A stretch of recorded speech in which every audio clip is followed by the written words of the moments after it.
Good afternoon and welcome to Tax Time, the African Women Changing the Field, where we talk to women working in the field of taxation in Africa, and we dive deep into the industry. So this is our first Tax Time, and with me today, joining me today, are three incredible women who have been appointed to the UN Tax Committee. For today's conversation, we are going to be talking about their careers. We're going to look a little bit at some of the challenges they face as women. And also we are going to talk about the ATAF Women in Tax Network. Each of these tax times will occur once a month going forward, and we look forward to these future conversations. But let's turn to today's conversation. So joining me is Nana from Ghana, and Elisangela from Angola, and Kapembwa from Zambia.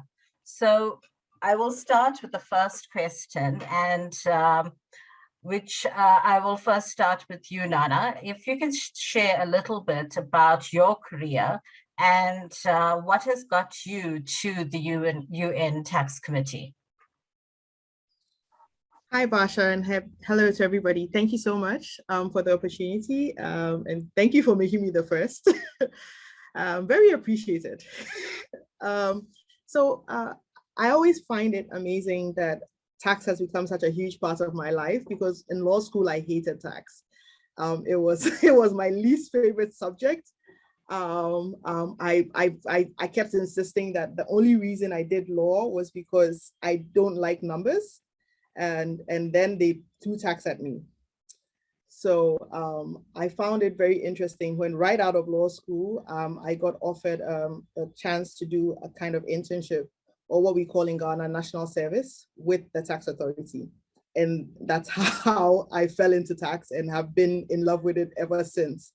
I found that the study of tax initially and actually working with it was very different and was very interesting. And it gave me a unique understanding of what goes into policy making and the impact little things, or what we consider little things, can have in the life of an everyday person.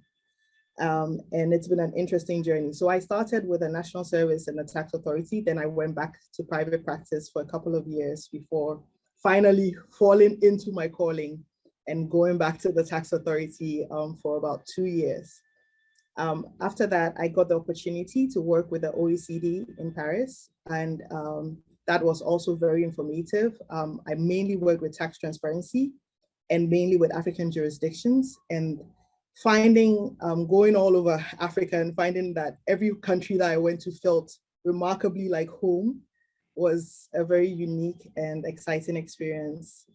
Finally, when I returned to the tax authority, I found that it had really given me like a broader scope and a stronger understanding of what international cooperation could do for Africa. And since then, I've been trying to delve deeper into that field of international cooperation, particularly looking at Africa. So that's my career in tax, quick recap, and I'm looking forward to what working with the UN Tax Committee will bring to that journey. Thank you. Thanks, Nana, for that journey through your life. And I think a lot of us find ourselves having been stumbled into the career path, and it's something that we now hold very close to our hearts. So let's hear, Elisangela, your journey. Hi, everyone. Good morning. A bit like what Nana said, I also was convinced that I would never work with tax when I was in university, when I was doing my Bachelor of Commerce in Law. But then eventually I ran for I was admitted to the tax authority, and but with the legal department and doing as a tax official in legal. And I worked with the Ministry of Finance, but then it was still the within the Ministry of Finance for a few years. And until when I moved to the International Tax International Corporation, and That was 6 years ago. And then I did a master's degree in international tax, and I've been sort of diving through and into the topics of international taxation, and but the main thing that I have been engaged with is tax treaty negotiations and training and capacity building within the area in the tax administration. So now besides the tax treaties unit, I'm part of the mentors program, ATAF mentorship program. And then it's just somehow it's also very naturally, I managed to get myself involved with everything involving international tax in the tax administration, as much as at the beginning, I would have never said that this would have been my path. So I'm very happy now to be working in policy making at an international level, or to be contributing in that sense, especially after understanding domestic taxes, and then understanding international taxes, and then now being able to bridge the gap and connecting those policies and being a part of them. Thank you for that. And let's turn then to Zambia, to Kapembwa. So tell us your story, Kapembwa. Thank you very much. It's amazing that the tax story is so similar. I studied economics at the University of Zambia, and to be honest, in Zambia, you really have four. You're either a doctor, a lawyer, an engineer, or an economist. And when it comes to economists, we don't even know what that means. I mean, the field of economics is so broad. You can end up in marketing or anything. So basically, I got into the University of Zambia, and it's highly competitive. So once you get in, you're also trying to get into either law or economics if you're in the School of Humanity, because those are the most competitive bits of the School of Humanity as well. And so basically, I was just competing my way into my career path. And it's in a similar manner. I joined the Economics Association because I'm an activist at heart. So really, I found a cause at university, and I joined the Business and Economics Association, and I was president, and we started looking for internships, because the next thing I needed to tick on the to-do box is that I needed to get a job. So first I needed to go to university, and then I needed to get into the best course at university. And then after that, I needed to get the job. And so I didn't want to work at the central bank. And I didn't even know about tax administration, to be honest, at that point.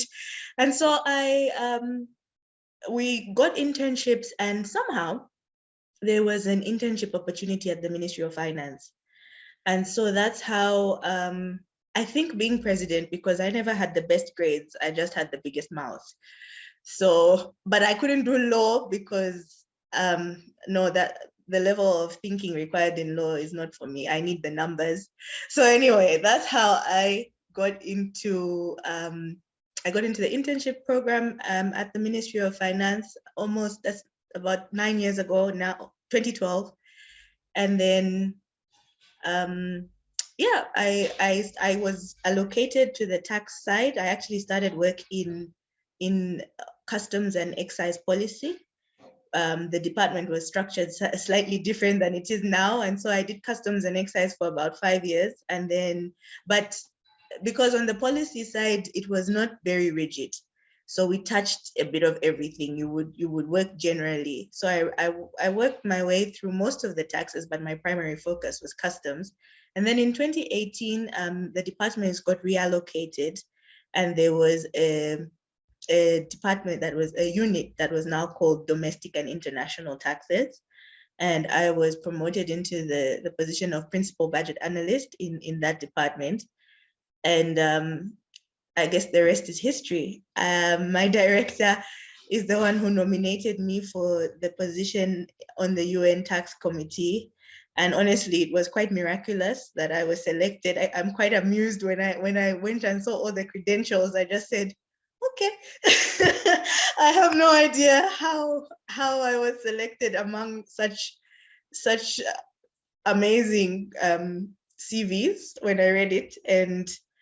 And yes, I'm here. I've worked in international tax, like specifically for about 2 years, and it's a very interesting and diverse field. Because I'm at the Ministry of Finance, I deal in policy and not so much the specifics.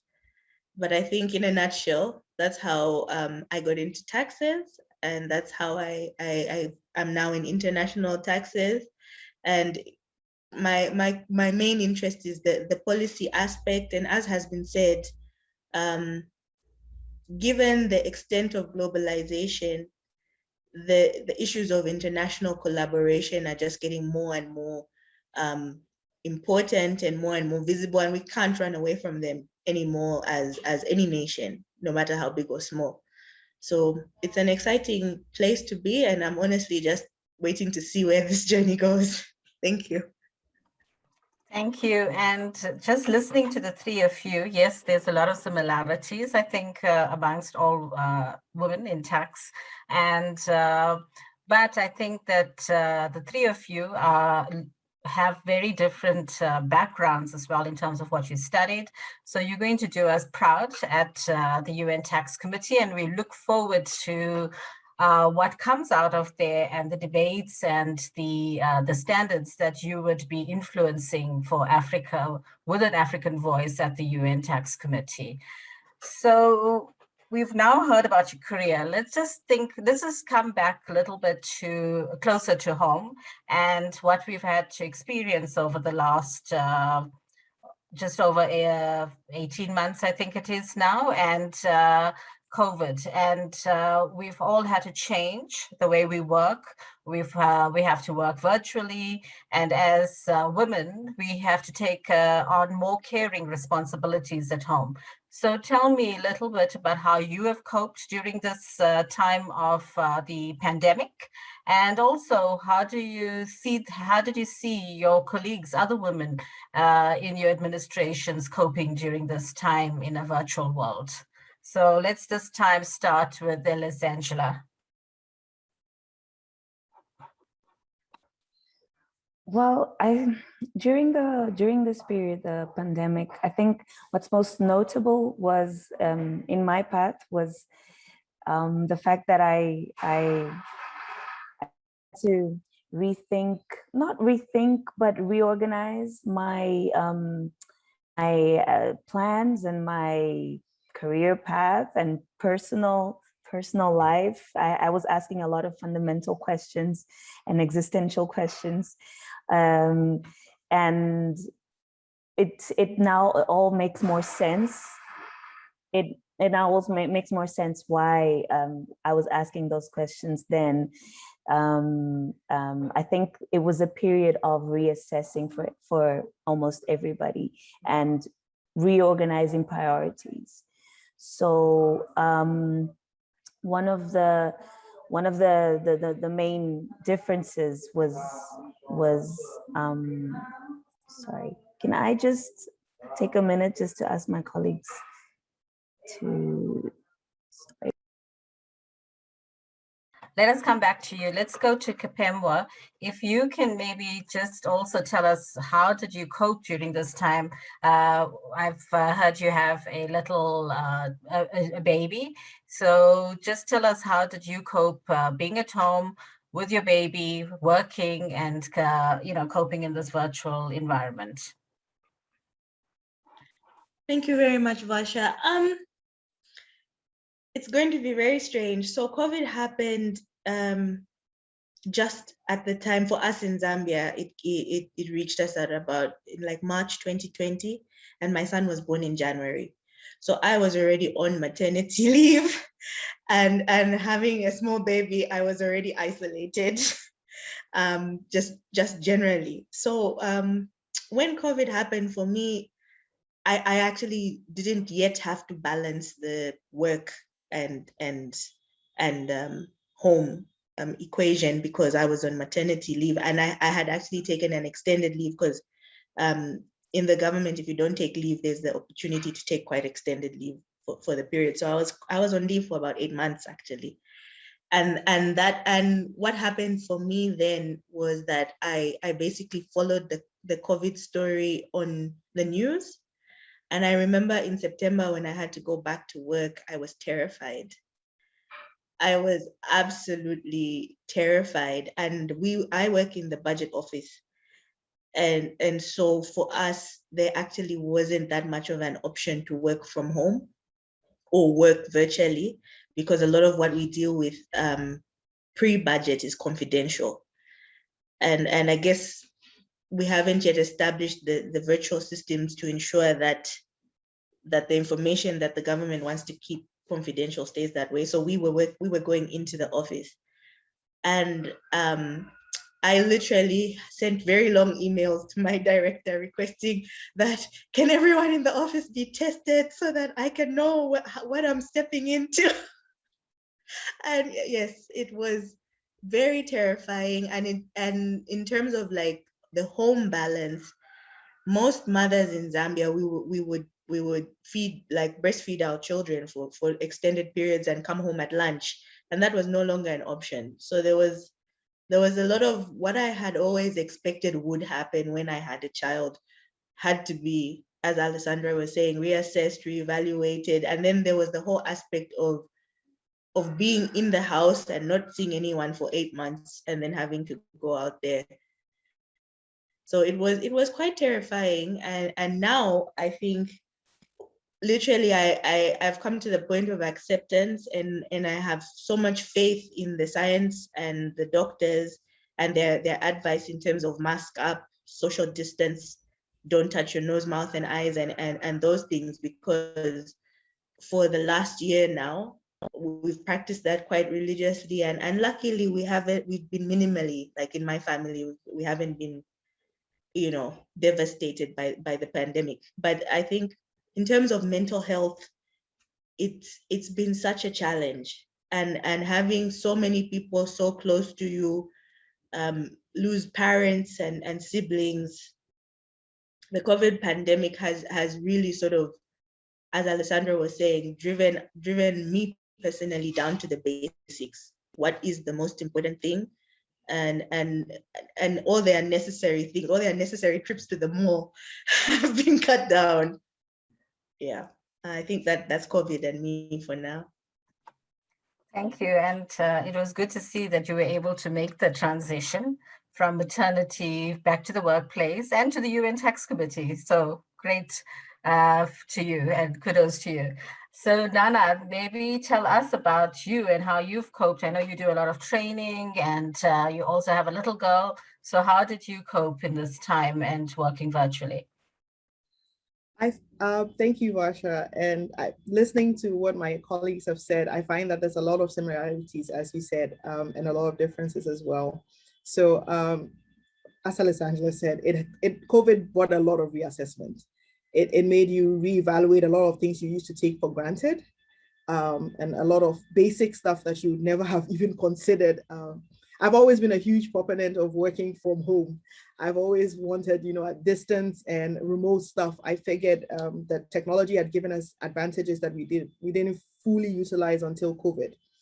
But in utilizing these advantages, I realized how much of the stress and the pressure that comes with, trying to juggle a lot more things. So we had a very similar situation in Ghana as in Zambia. COVID kind of hit in March, and I had recently just returned to Ghana from working with the OECD. So I was already in a transitionary phase, and the next thing I knew, they said lockdown. And my first reaction was, yay, I get to stay home for a month or two, catch up on my work, spend quality time with my daughter. I thought everything would be rosy and amazing. And yes, there was a pandemic, but we can deal with this, And it was an eye-opening experience. I never knew how annoying my family was until I had to spend 24 hours with them in a small space. But it was also amazing in that we noticed the impact of moving around and what it does to a community and how it can affect your economy. And it can affect various people. There are a lot of people in Ghana that work on a day-to-day basis, that make income on a daily basis. So the lockdown had significant effects. I had people in my neighborhood that couldn't even feed themselves because they couldn't work because of the lockdown. And it brought all of that into focus and helped you kind of reevaluate. And I feel like now that the world is kind of opening up again, yes, COVID is still here. These are things that we need to take that in and factor into how we make our tax policy decisions and all of that as well. It also gave me the opportunity to realize that working from home is not ideal 24/7, because I love my daughter, but she wanted to be like with me all the time because you're home now. Why are you still in front of the computer? And it was a balancing effect. It was a lot of strain, a lot of stress, but it was also very, very beneficial. In some aspects. As Fasha mentioned, I do a lot of trainings and I do a lot of consultancies and things like that. And I found that because of COVID, it didn't involve traveling. It meant we had to use remote resources, which actually meant that I could kind of maximize the work I was doing.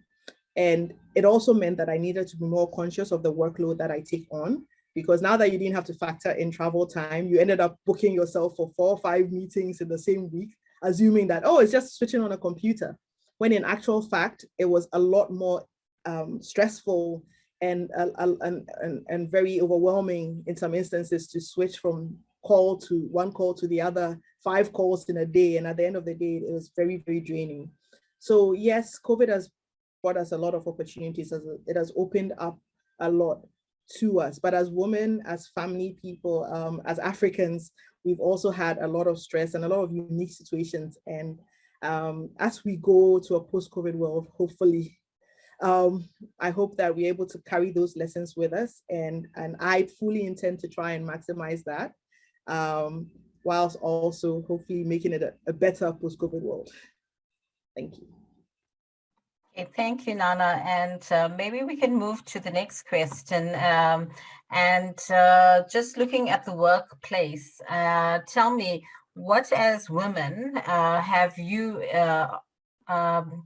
experienced as obstacles, especially in trying to reach and to move towards gender balance and gender equity and empowerment? So let's start with Kapembwa. So maybe tell us what has been your experience and what obstacles you've had to overcome to get to where you are today. Thank you. I think as a competitive girl, like, I've always been termed a tomboy. So I played all sports and all things coming up. So I honestly didn't even notice gender. To be honest, I didn't notice gender. I didn't think that there was anything I was missing out on, until you realize that men don't have to take maternity leave. Men don't have to take maternity leave, and there's so many other things. Like, when I have a child now, I think now is when I'm noticing gender. Before, I didn't notice gender. Coming up, to be honest, it felt like a fair playing field, but I think that's also because I'm an extrovert, I'm loud, and I'm aggressive. So my personality was geared to be in a man's world. But I think if I was an introvert, I would have a totally different story to tell. But now that I have a child, I noticed the difference even between my husband and I. As Nana mentioned, the COVID pandemic has brought on a more of a virtual environment, and that actually places more demand in terms of productivity. Because of I've never realized how much time we wasted, like having coffee, driving to meetings and all sorts. But now you have no excuses, you're in one place and you have to get the job done. And then my son wakes up at 3 p.m. and comes to the office. And he doesn't want daddy, he just wants me, And so I think it hasn't so much, I've never felt the gender strain from the outside. It hasn't been an exogenous force. Like, I've never had men push like sideline me because I'm female. But then just the natural aspect of being a nurturer and a caregiver, and then having a child and being married. My husband can work for 24 hours. I will give him the space. If he tells me I've got a deadline and I need to do this, I will sort out the household so that he can have his space. But I don't have that luxury. And I find myself waking up at 2 a.m. to finish assignments. I will work from 2 to 4 while people are asleep to finish assignments. And I still have to wake up in the morning and figure out what we're going to eat and what people are going to wear. So yeah, I think for me, gender has come with the choice to have a family and that balance. And honestly, when the appointment came to the UN Tax Committee, I had to take a very deep breath and tell myself, girl, your life is over now. Like those 2 hours a night is going to become the normal thing. And I'm quite excited to do it, but it's a challenge. Thank you. Thank you for that. And yes, I think that we all have experienced different forms of obstacles, and yours may not have been so much in the beginning, but I think you're now starting to see some of that, and COVID has just added to it, right? But let's hear from Elisangela. Maybe Elisangela, tell us a little bit about the obstacles in the workplace that you've had to experience. The obstacles, they're never obviously regarding gender. They're never, it's always very subtle. I've become used to being the young woman in the room by now. And so it doesn't scare me anymore, and I don't see it as an obstacle anymore. But it often happens, and the thought comes back to you that when you are made to realize and remember that you are the young woman in the room, and that is in some way an issue, or that is something notable, when it shouldn't be. These are two characteristics that I might have, and they shouldn't necessarily mean anything. But they do. And when that is a point that is made, and then you have to, I found myself having to prove, repeat what I'm saying and prove myself often. It doesn't affect my productivity, but it's definitely something that is noticeable. And I guess just in interpersonal relationships, learning how to navigate different age groups, and learning how to navigate a male-dominated environment is a very interesting, I won't say a skill, because I probably still have things to learn about it, but it's been interesting. I've been recently allocated to the transfer pricing unit. And so I was a big shift from the international tax unit, which is mainly women, and now I work with mainly men. So it's interesting to, on the one hand, to be cared for. There's this idea of men caring for their colleagues. I don't know how it is in your countries, but it sort of bothers me that we need to be cared for. But it's definitely something that I've decided not to fight, because I understand that it's part of social navigation skills, and I have to survive. Not just survive, I have to thrive. So I mean, otherwise I haven't had very substantial challenges besides that. So it's been an interesting journey.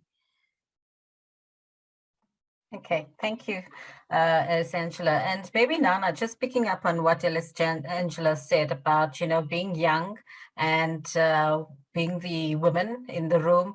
Tell us a little bit about your experiences, and you've worked internationally, you've worked also in your administration and in the private sector. So tell us a little about your experiences and obstacles that you have come across. Thank you, Vasha. I feel like every time I start talking, I'm referring to what my other colleagues have said, but the whole time they talk, I just keep finding myself in a lot of the statements that they say. Cap mentioned not noticing until she had her son the differences or the gender impact in the workplace, and I felt like, yes, having a child aggravated that for me, though I did notice it quite early because I've always been the girl in the room. I'm also a huge tomboy. Didn't play any sports, just liked hanging out with the guys because it was a little simpler. And I found that I noticed gender maybe earlier because of that, because people felt the need to keep pointing it out to me. That, you spend a lot of time among the guys, you're a girl, right? And or kind of trying to remind you that you should behave a little differently because you're female, talk a little lower or a little less, or maybe find a softer way to approach the angle. I'm very aggressive. I as you can see, I gesture a lot with my hands. I'm out there. I'm also a big person. I'm plus size, and I've been plus size my whole life. I make my impact when I enter a room. I talk a lot. I'm loud. I'm in your face, and people always felt the need to point out to me that you're female, so maybe you shouldn't be as much. And I found that to be a big problem, because if this is me, my gender should not play a role in how it is. And then once I had a child, and I had a daughter, and people felt the need to point out to me that I needed to be a role model for my daughter. So she's not as loud as you, let her know what ladies do. and it has been an impact. But I've also found that working internationally, working locally, there is a slight difference, because I went into the international community or went to the OECD thinking I had to keep fighting. And I found that maybe people had fought a little bit more there. So it was a little easier. And I wasn't the youngest female in the room, or even the only female in the room anymore in a lot of the rooms that I entered. And I found that reassuring. And I felt that this is something we can reach to in Africa as well, and something maybe we should fight for a little bit more and make a lot more female-friendly spaces within the African tax community and the tax administrations and ministries of finance. I also found that, yes, there are a lot of extroverted females like myself and Cap, but there are also a lot of Elisangelas who are, quietly fighting the battle. And when she said that thing about being taken care of, and my current office, apart from the administrative assistant, I'm the only female. So I'm the only female lawyer in my current office now, international tax. And if I do something good, I've managed to do that as a female with a baby. Oh, that's so impressive. If I do something bad, all females are like this. It's automatic. Like, oh, today you can't come in because your daughter is sick. Oh, that's the problem with hiring females. They always put their children first. And I'm like, no, my husband also stayed home. We stayed home together. Nobody is saying anything about it. They're all like, oh, that's so amazing. He's a dad and he stays home with his kid. He should get an award. And it's not fair. And it's a little disheartening that in 2021, conversations like this are still occurring. And I always say this, that when I found out I was having a daughter, I was a little sad, because I've just thought about all the battles I've fought, and I really don't want her to have to do the same thing. I don't want her to have to prove her worth just because she's a female. I don't want there to be a presumption that she needs to work a little harder. I want her to get all the same opportunities as a male of her age and her abilities would get, without her gender playing a role. At the same time, I want also considerations to be made for the fact that there are a lot of things that we do as females on the side. There are a lot of things like, no sick child is going to ask for daddy first. They always ask for mommy first. And I feel like that should be factored in somehow. Maybe I'm asking for too much. Maybe I'm being too much, but I've been too much my whole life, and I'm fine with it. So yes, I want that my gender not to be considered when it shouldn't, and I want it to be considered when it should, because there are certain things that as a female you will always have to do and you have to deal with, and biologically, and I feel that should be factored into the workplace experience. So I hope I haven't overdone it as usual, but yeah, that's my contribution to that conversation.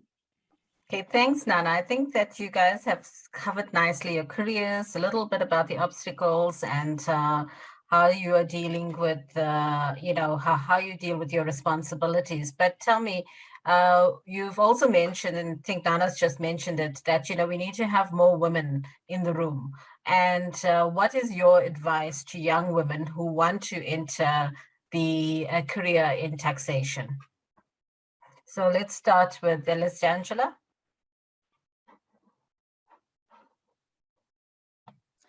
Sorry, I was just trying to handle the noise. So tell me a little bit about what will be your advice to young women wanting to enter the taxation field?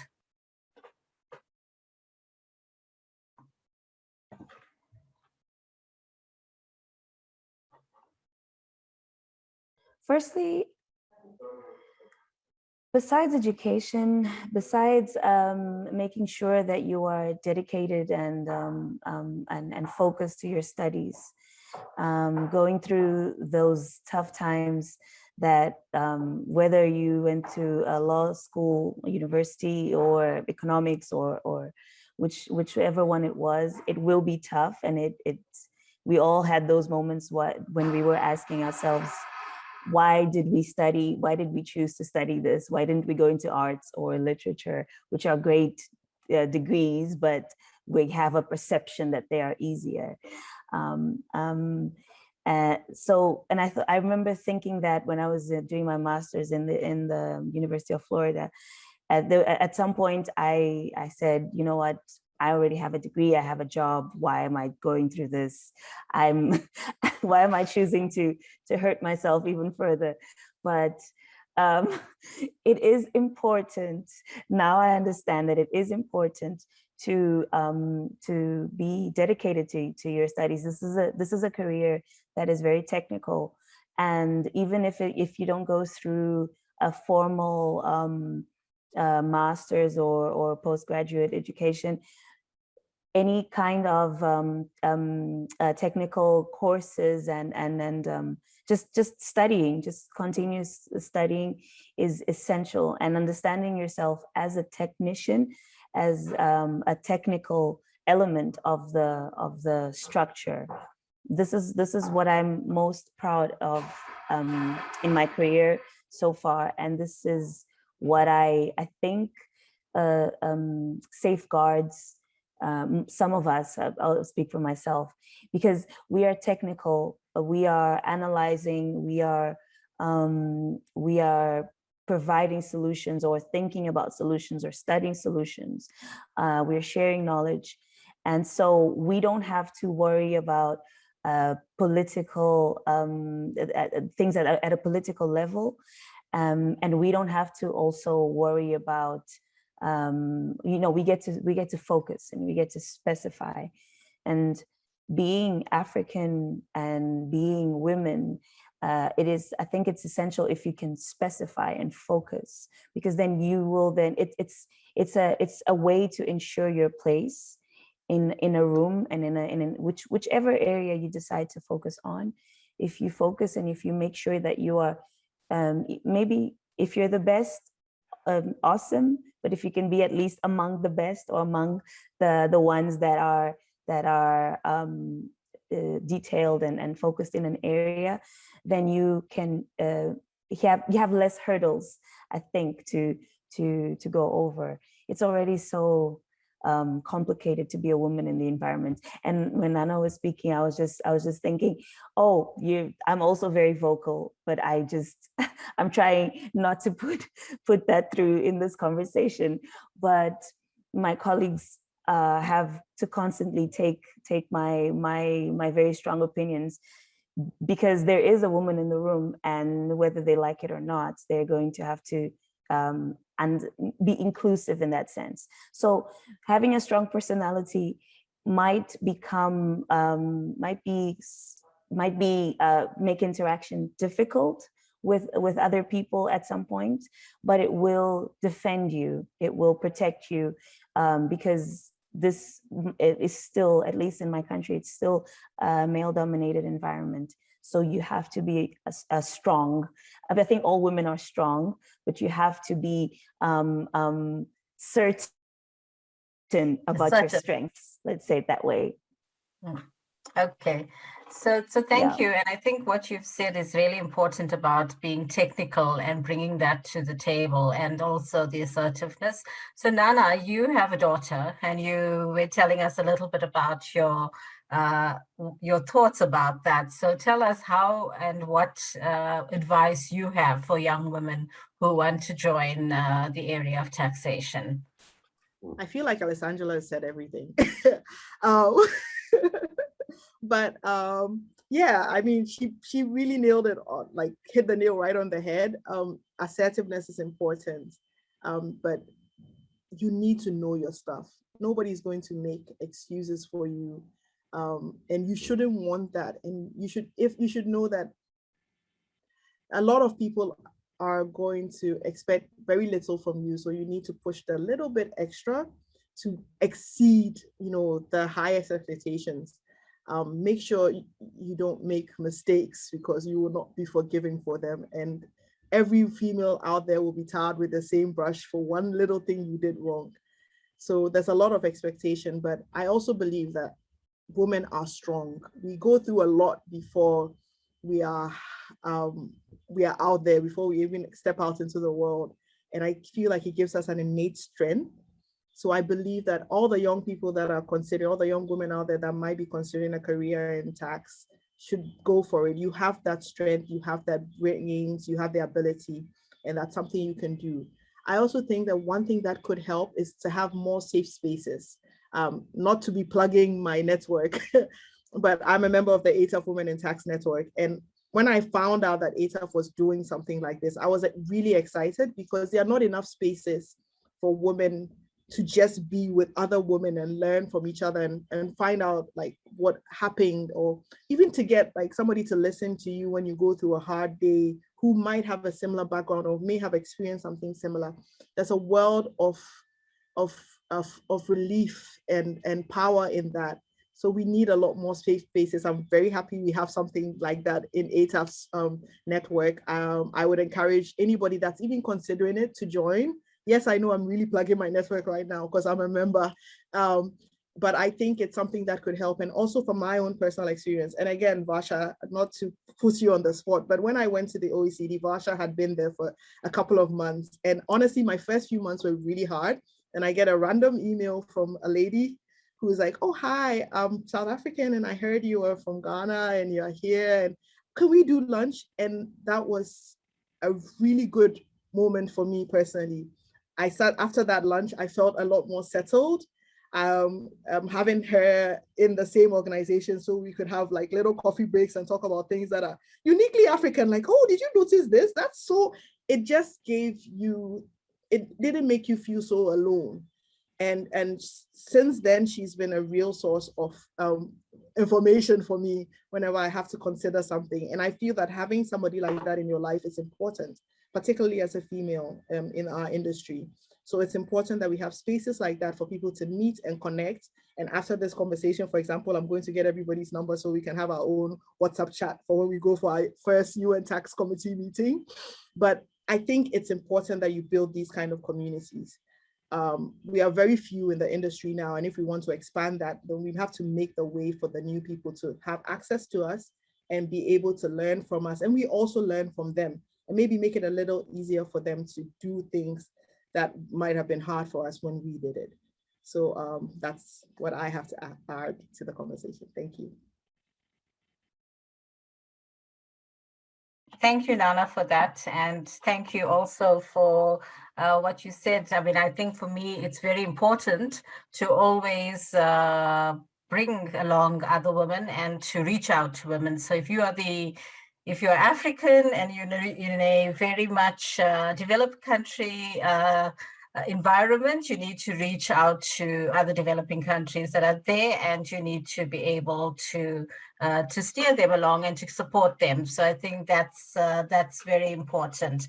But Kapembwa, maybe tell us a little about what you think, what would be your advice to women that want to join tax, but also maybe about mentoring a little as well. What do you think of mentorship? Thanks very much, Vasha. I mean, first of all, just to say that I'm so glad Alessandra went. Sorry, have I said the wrong name? Possibly. I'm very glad that my colleague from Angola went first, because her comments were so pertinent, and they really set the best tone. My battery is about to die, so this is not good at all. They really set the best tone for this conversation. Just quickly, I think mentorship is the key. And in fact, as I was listening to the conversation going, I was thinking that this is definitely what I would add to the conversation, because it's a situation like in Zambia, like I said, we're competing for the big 5 careers, you know. If you have the opportunity to go to school and you have the opportunity to get a university education, then you're already among the top 20% in that field. And then the biggest problem I find, and this is actually, I feel, maybe a bit of a gender neutral problem that we have in Zambia and maybe across Africa, is that we don't actually choose. Like, we don't choose our careers. We just stumble into them. And that's the biggest, I think that's the biggest problem. And then we basically stumble into a lot of things, and you're not making conscious decisions to choose. And I think as a woman, I think it's very important to be very intentional about each and every step of your life. There was the comment about when you're in school, make sure you put in your best. It hurts all the time, but like, you do it. I'm currently struggling through a master's, and those words were exactly it. I was at the point of thinking, no, it's okay. I mean, the UN has even picked me. Who needs to finish? Who needs to finish this degree? It's okay. I'm done. I have a child. I have the UN on my CV. I can go to the land now. So I think consciously deciding on a career path, and that is helped a lot by like having people who actively say, look at me, I am doing well, I'm managing, I'm balancing, and I'm willing to hold your hand, and you can be just like me. So I don't know many places. I'm excited to hear about the network that's there under ATAF, because I'm with the ministry. So generally, as policy makers, when we see tax administration coming, I'm already like canceling in my mind. No. You know, they're just going to be talking about their targets. I don't want to be involved. You know, so I honestly haven't explored the options under ATAF, but it's so true, because there are things that are 100% unique to being young, female, and coming up in a career. And it's fantastic to then be able to go to a person who is ready and willing to talk to you and coach you through and encourage you to make the most the best decision you can make. Because for me, I'm very like pro-Africa and pro-Pan-Africa, and I'm always saying that there's so much potential in the continent, and there's so few of us who get the opportunities to I don't know, to advocate for our country and do all sorts of things. There's so few of us who get those opportunities, so we can't take it for granted. We don't have the option of saying, I just want to be a painter. Sorry, I know painting is not exactly, I'm not trying to say that is not a good career or something, but when it comes to technical and specific things, for us in Zambia, things that have a huge impact on your revenues in a time where you need as much domestic resources, aid is no longer an option, and things like that. So for us who managed to get a place at the table, it's so important to make that count. And mentorship is a fantastic way for people with potential to then meet and exceed even what they imagine. Because as I said, I'm sort of stumbling through my career, and it's only as you get higher that you're now kind of standing alone on a precipice thinking, I don't know, and you don't get many do-overs in life. So yes, Okay. I think. So maybe, thank you, Yeah. Kapembwa, and maybe I can just tell you a little bit more about the ATAF Women in Tax Network. We launched the network in March this year, and it's a really exciting network because it's not only open to women in tax administrations, so you can definitely join Kapembwa. It's open to any women working in the field of tax. So it's from the private sector, from tax administrations, ministries of finance, civil society, academia. Everyone is welcome as long as you're working in tax. It's a space for women in tax on the continent, and it is for African women. And we have two streams that we're going to be looking at, and the one is looking at tax policy. So are our policies gendered? Are you, Kapembwa, looking at gendered budgeting in Zambia? So those are some of the things that we're going to be looking on the tax policy side. And then we are also looking at development of women, so leadership. And there we will look at, looking at women in tax administrations or in ministries and finance, and how many women, do we have women at decision-making levels? Do we have, do we need to have more mentoring? So we will be introducing a mentoring program, and we will also have launch a women in leadership program for the network. So these are all exciting things that we have planned. We only just launched. We have in October a Women in Leadership Conference on the 7th of October. So I look forward to seeing all of you there. And so maybe just about initiatives like this, maybe Nana, you want to start since you are one of the founding members of this as well, and tell us a little bit more about what you think of this initiative, and and what does it do for women? Thank you, Basha.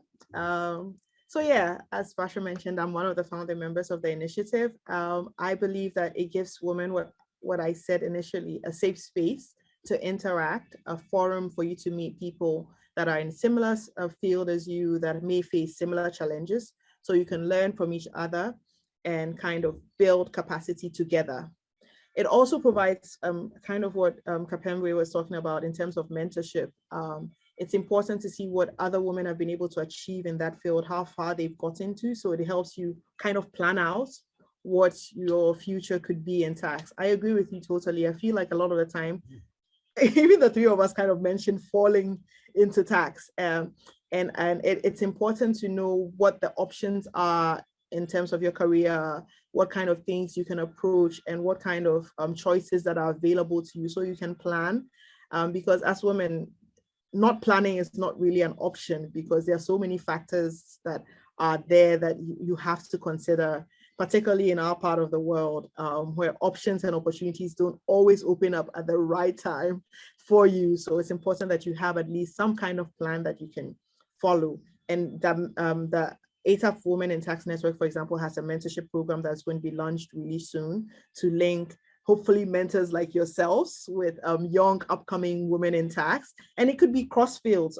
As Basha mentioned, it's open to anybody in tax with an African roots. So You could have young people in international organizations outside Ghana, outside Africa, that might need to, interact with women leaders in Africa to get that kind of experience and that kind of focus and guidance. And it could also be young people within Africa, young women within Africa that need some kind of exposure and they need your experience. So hopefully we can count on the two of you to be mentors going forward. And then we also want to look at gendered policies and also even how our organizations within Africa approach gender. Are there, for example, in the Ministry of Finance in Zambia, do you have policies that are aimed toward helping the young women that have joined the ministry rise, or to factor in the challenges that they face? The idea is to also use this network as a forum for coming up with policies that our membership, which will include the organizations that you're part of, would have to subscribe to, or will be encouraged to subscribe to encourage the growth of women in tax generally within Africa. And that's something that's a pet project of mine. I really, really believe in, because I feel like we have to create the environment at home to allow these young women to thrive, of which I am one, because I'm very, very young. But to allow young women in tax to thrive, so that one day we can be more women around the table within Africa in tax, and there can be a huge impact on the women outside of tax. Thank you so much. Unfortunately, motherhood calls. I'll be right back. 1 minute. So Elisangela, maybe tell us, what do you think of the ATAF Women in Tax Network or other similar initiatives? And do you think we should have more of this for women on the continent? The first time I heard about the Women in Tax Network, I literally went on looking for the link to sign up. I looked for it, and I remember not finding, there was this a sign-in sheet and a registration form, but something came in the way and I didn't complete it. And I said, well, I'm going to obviously contact ATAF afterwards, and that's obviously a place that I belong in. So, and I usually, because mentoring is something I advocate for, and I'm very pro, and I defend. I give training. You just have to say the word training, and I'm there. I'm in front of the line if it's anything I can help with. And then obviously, then just managing my own agenda will be the only issue. But as because I tend to think I can do it all, but apparently not all of it. But as Nana said, it's when Nana was speaking, I actually made a note. And thank you for that. I'm going to take it with me. As you said, as a woman, not planning is not an option. What you basically summarized some of the struggles that I have, because I'm a planner by nature, and I'm constantly structuring what my next step and what's going to happen, and sort of I'm constantly questioned why just let it flow, just go with the flow. And it's like, no. In my position as a woman with my circumstances, I can't afford to just let it flow. I have to have some sort of plan at hand. And so the Women in Tax Network, as well as other resources and environments that are inviting for women, that's what they do. They make you realize that some of the things that you're doing, they're not it's not, you're not the only one going through those difficulties. And so then it's okay to try to always be one step ahead, trying to plan, because your colleague just mentioned something, and then it reminds you that it's because you're a woman. So these networks, these environments, I think they bring back the humanity that the corporate life has taken from us women, that I think most of us can relate to situations when we didn't know if we could voice a specific need. We didn't know if it was allowed. We didn't know if it was appropriate. So going back into those spaces reminds you that it's appropriate, it's okay, you're human, and the female, the woman condition needs to be looked at specifically, even though it's in the professional environment. So congratulations to ATAF for the initiative. Thank you. And I think what you also added to what Nana said, it's about having safe spaces, right? And a sounding board, which networks like this can create for women around the continent, and to be able to test things out. So Kapembwa, tell me, are you going to encourage all the women in the Ministry of Finance to join the ATAF Women in Tax Network? And what do you think of the initiative? I think the initiative is brilliant, and I will definitely tell anyone and everyone who unfortunately stumbles through my door about it. As I said, having lived a life of expectation, unfortunately, I don't force people to do things. I'll give everyone the information, and I will champion it. But I fully believe in choice. I think choice is very important, because I think when you choose something, then you commit to it. So ATAF, I think this is an amazing initiative, and I'm very glad for invitations to discussions like this, because I'm leaving as a richer individual, definitely. And I will definitely tell anyone, and they don't even have to be Zambian. Like even men, I'll be telling them, there's a mentorship network. And you must try it, because I think men also have big struggles. But yeah, so I think that I will be telling everyone about it, and I think ATAF literally went up 100% in my rankings, and I'm like, oh, okay, this is brilliant, and yes, I will definitely tell people about it. Although I did want to circle back to the last conversation, and I think I just wanted to tell, if there's a lady listening out there, that I think our differences in taxes is actually what really helps in terms of intuition. I think that women are generally quite intuitive, and tax is a strange field, because it's extremely technical and it has rules, but it's also changing. It's ever evolving. And from the policy angle, I see that it's a creative process. It's very artistic. And I think women shouldn't be afraid of their differences, and shouldn't be afraid to voice the nuanced perspectives that they might have on things. And I think that's very important. And maybe that's what mentorship and safe spaces may give people the courage to say, because I honestly think the direction we're going in taxation right now is highly creative.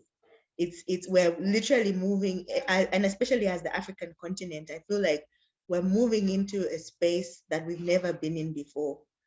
And so we need to know the rules, we need to know what's happening, but we also have to be bold enough to say, let's try something different, or let's try it from a different angle. Thank you, Vasha. Okay, thank you, ladies, for joining me today in this conversation. I'm going to be watching each of your careers with a keen eye, and I am sure that you are going to do us proud as you as you work on the UN Tax Committee. And I also think that there is a lot more ahead of us as women, and I would think that we each need to make sure we bring more women with us to the table.